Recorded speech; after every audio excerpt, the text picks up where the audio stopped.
श्री हरी शरणं मम श्री कृष्णं शरणं मम गोपाल कृष्ण भगवान की जय। भगवंताचे जे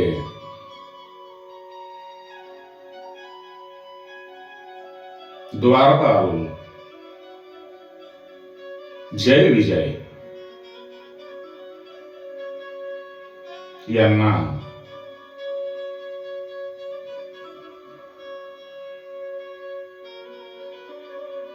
सनत कुमारांनी दिलेल्या शापामुळे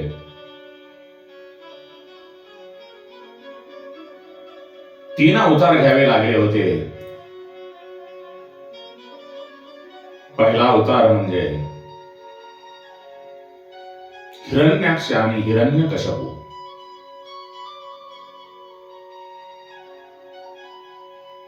हिरण्याक्ष आणि हिरण्यकश्यपू हे लोभाचे अवतार आहेत। त्यानंतर त्रेतायुगामध्ये रावण आणि कुंभकर्ण हे कामाचे अवतार आहेत। आणि त्यानंतर द्वापर युगामध्ये शिशुपाल आणि दंतवक्र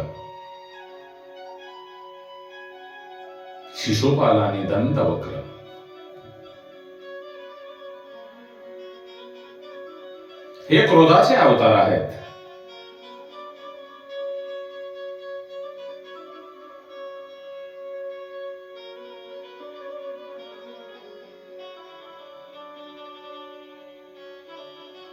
महर्षी नारदांनी भक्त प्रल्हादांची कथा धर्मराजाला सांगितली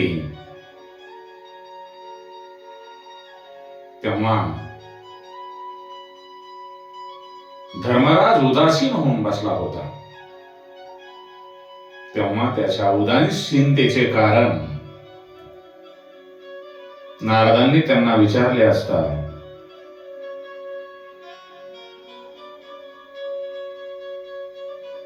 तेव्हा धर्मराज म्हणतो,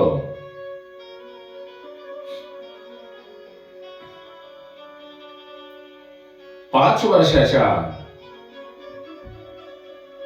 प्रल्हादाचे ज्ञान वैराग्य पाहून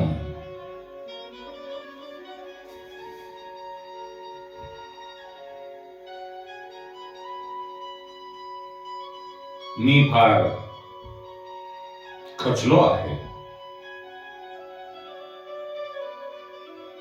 त्या 5 वर्षाच्या बालकाचे शब्द खरे करण्यासाठी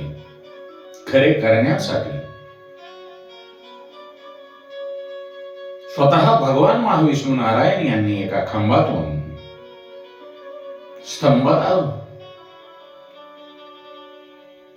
स्तंभामधून प्रकट झाले आणि मी 55 वर्षाचा झालो तरीही मला एकदाही भगवंताचे दर्शन झालेले नाही। हे मुनिवर, हे नारद मुनी, माझा धिक्कार असो।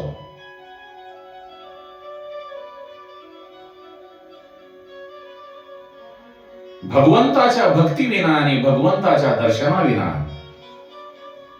हे माझे जे मनुष्य जीवन आहे ते पूर्णपणे वाया गेले आहे। म्हणूनच मी नाराज झालो होतो। सुंदर शरीर, नववधू स्त्री आणि मेरू पर्वता एवढे धन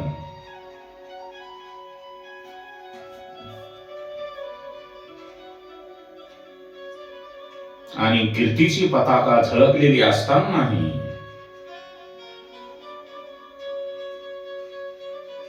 जर तुमचे मन भगवंताच्या भक्तीकडे, भगवान श्री हरिनारायण यांच्या चरण कमलाकडे जळलेले नसेल तर सर्व काही व्यर्थ आहे. एकदा नावेतून एक सुंदर दृष्टांत आहे.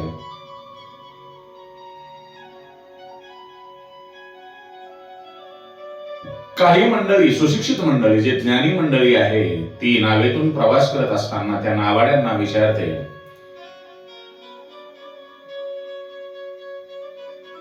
तुला इतिहास माहित आहे का? तुला भूगोल माहित आहे का? तेव्हा तो नावाडी म्हणतो, मी अशिक्षित आहे, मी काहीही शिकलेलो नाही, त्यामुळे मला इतिहास आणि भूगोल माहिती नाही. इतक्यामध्ये समुद्रातून नाव जात असताना वादळ सुटते.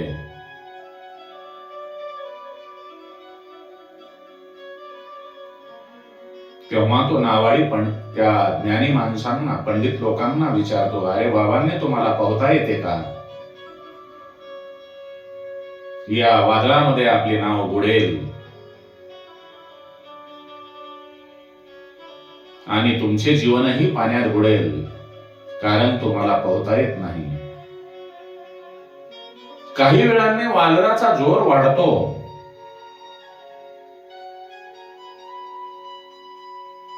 आणि नावेतील बसलेली मंडळी ही समुद्राच्या लाटेच्या पाण्यामध्ये बुडून जाते आणि नावाडी मात्र पोहत पोहत समुद्राच्या किनाऱ्याला येतो. हा दृष्टांत रामकृष्ण परमहंस यांनी सांगितलेला दृष्टांत आहे. ते म्हणत असत की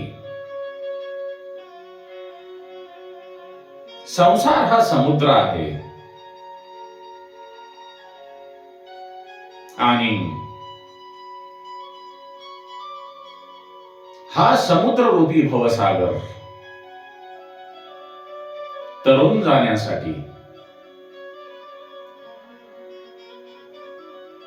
माणसाच्या जीवनाचे ध्येय आहे. हा भवसागर कसा तरुण जायचा?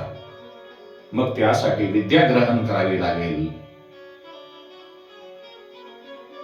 आणि विद्या घेतल्यानंतर मनुष्य हा नक्कीच भवसागर तरुण जाणार.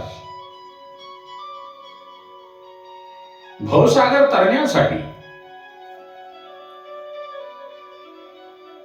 भवसागर तरण्यासाठी भगवंताचे भजन हीच खरी विद्या आहे. आणि जे भगवंताचे भजन करण्याची ही विद्या शिकले नाहीत,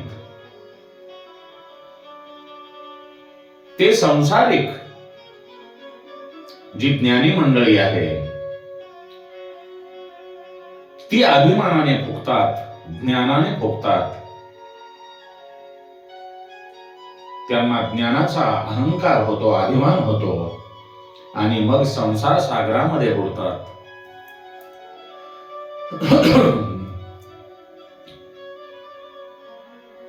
स्वतः भगवान श्रीकृष्ण धर्मराजाच्या सभेमध्ये विराजमान असतानाही त्यांना भगवान श्रीकृष्णांचे खरे स्वरूप कळाले नाही. श्रीकृष्ण हे पांडवाबरोबर राहिले, परंतु त्यांना भगवंताचे खरे स्वरूप कळाले नाही. तेव्हा नारद धर्मराजाला म्हणतात, हे धर्मराजा, भक्त प्रल्हादापेक्षा तू खरा भाग्यशाली आहेस, कारण भगवंत तर तुझ्या बरोबर आहेत, पण तरीही धर्मराजाला भगवंताचे, भगवान श्रीकृष्णांचे खरे रूप ओळखता आले नाही. मग नारद धर्मराजांना सांगतात, एक दिवस भगवान श्रीकृष्ण हे रुक्मिणींना म्हणतात, हे रुक्मिणी,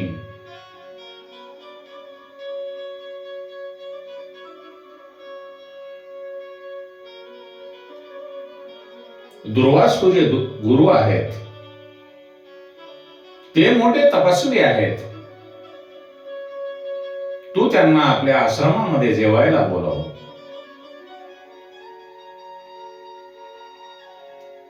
तू त्यांना आपल्या घरी जेवायला बोलव. तेव्हा भगवान श्रीकृष्ण आणि माता रुक्मिणी दुर्वासा ऋषींना आमंत्रण देण्यासाठी त्यांच्या आश्रमामध्ये गेले आणि त्यांना आमंत्रण दिल्याच्या नंतर दुर्वासा ऋषी जेवणासाठी यायला तयार झाले. श्रीकृष्णांनी त्यांना रथामध्ये बसवले. तेव्हा दुर्वास ऋषी श्रीकृष्णांना म्हणतात,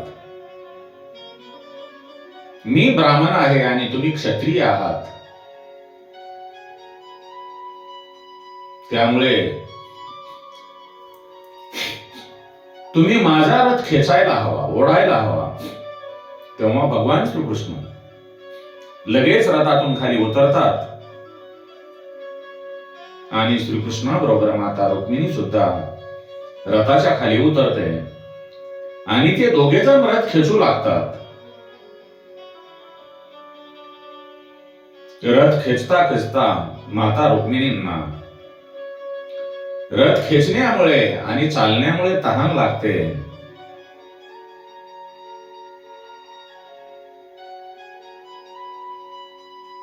ती पाणी पिणार. एवढ्यामध्ये दुर्वासा ऋषी रागाने बोलतात, मी ब्राह्मण आहे आणि मला भोजन दिल्याशिवाय तुम्ही जलपान कसे करीत आहात, तुम्ही पाणी कसे पित आहात, तुम्ही माझा अपमान केला आहे. या माझ्या अपमानाकरिता मी तुम्हाला शाप देतो. तुम्हा दोघांचा वियोग होईल. तुम्ही दोघे एकमेकापासून अलग होतील. दुर्वासा ऋषींनी श्रीकृष्ण आणि माता रुक्मिणींना शाप दिला. तेव्हा श्रीकृष्णांनी दुर्वासा ऋषींचा शाप स्वीकार केला. थोड्या वेळाने दुर्वासा ऋषी आपल्या शुद्धीवर आले. आपल्या हातून चूक घडलेली आहे हे त्यांच्या लक्षात आल्यानंतर ऋषी दुर्वासा भगवान श्रीकृष्णांना म्हणतात, मी आता तुमच्याकडे येत नाही.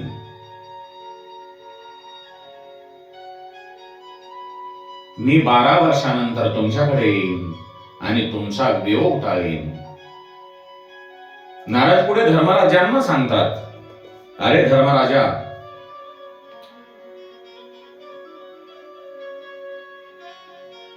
हे जे ऋषीमुनी तुला भेटायला येत आहेत, हे तुझ्याकडे येत नाहीत. कारण ते तुझ्याजवळ असलेल्या, तुझ्या सानिध्यात असणाऱ्या परब्रह्म परमात्म्याचे दर्शन घेण्यासाठी येतात. म्हणूनच मी म्हणतो की तू प्रल्हादापेक्षा भाग्यवान आहेस. कारण परमपिता परमेश्वर, जगाचा पालक भगवान श्री हरिनारायण तुझा नातलग होऊन आला आहे आणि तो तुझ्या जवळ राहतो. तेव्हा धर्मराज युधिष्ठिर गोंधळतो आणि तो त्यांच्या समोर बसलेल्या सर्वांवर सभोवार आपली दृष्टी फिरवतो. पण त्याच्या लक्षामध्ये परमात्मा कोण आहे हे लक्षात येत नाही. भगवंताची माया पहा. भगवान श्रीकृष्ण स्वतः धर्मराजाच्या दरबारात असताना सुद्धा धर्मराजाला त्याला काहीही कळत नाही. शेवटी नारद श्रीकृष्णाकडे बोट दाखवतात आणि युधिष्ठिराला सांगतात, अरे धर्मराज, हाच तो परमात्मा परमेश्वर. या परमात्म्याचे, या परमेश्वराचे दर्शन घेण्यासाठी ऋषी तुझ्याकडे येत असतात. तेव्हा धर्मराजाला परमात्म्याचे दर्शन झाले.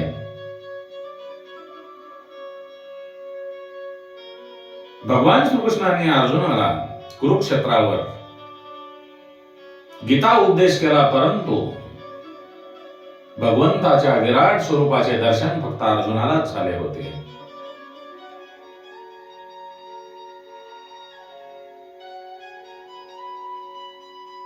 तेव्हा धर्मराज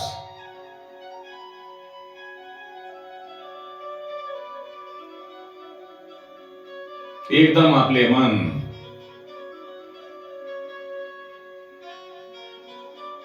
हलके करून म्हणतो की माझ्या समोर रोज असलेल्या परमात्म्याला ओळखण्यासाठी मला नारद मुनीची गरज पडते.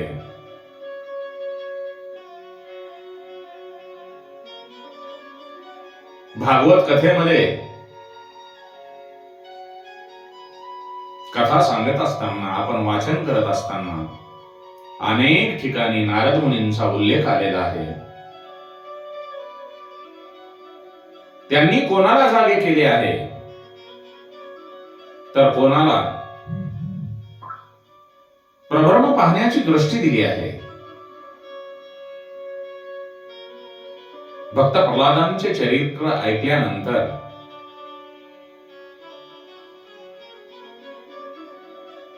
युधिष्ठिर नारदांना विचारतो,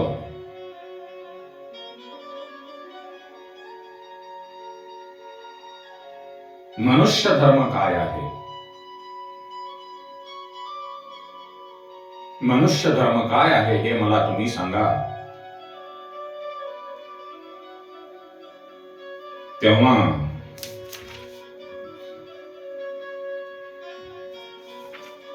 नारद मुनी म्हणतात,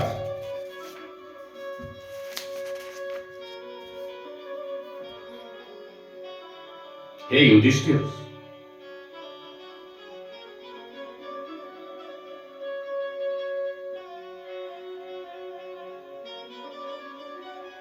धर्म हाच खरा मनुष्याचा मित्र आहे.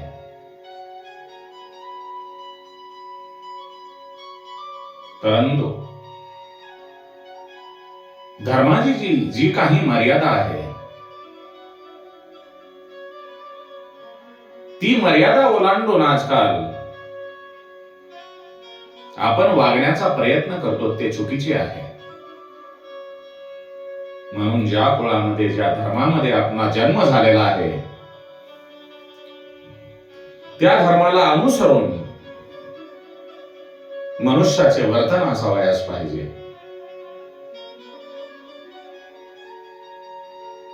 जर तुम्ही धर्माचे रक्षण कराल तर धर्म तुमचा रक्षण करेल, आणि तुम्ही धर्माचे रक्षण नसाल करीत तर तुमचे रक्षण होणार नाही.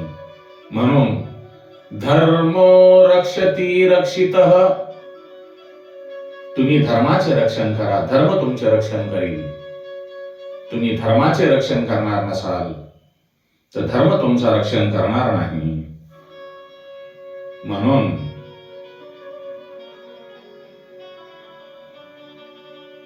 आपण आपल्या धर्मानुसार वागण्याचा प्रत्येकाने प्रयत्न करावा, आणि जी काही आपले शास्त्रे सांगतात त्यांना अनुसरून आपण आपले कर्तव्य पार पाडावे आणि भगवंताची भक्ती करावी. श्री राम जय राम, श्री राम जय राम.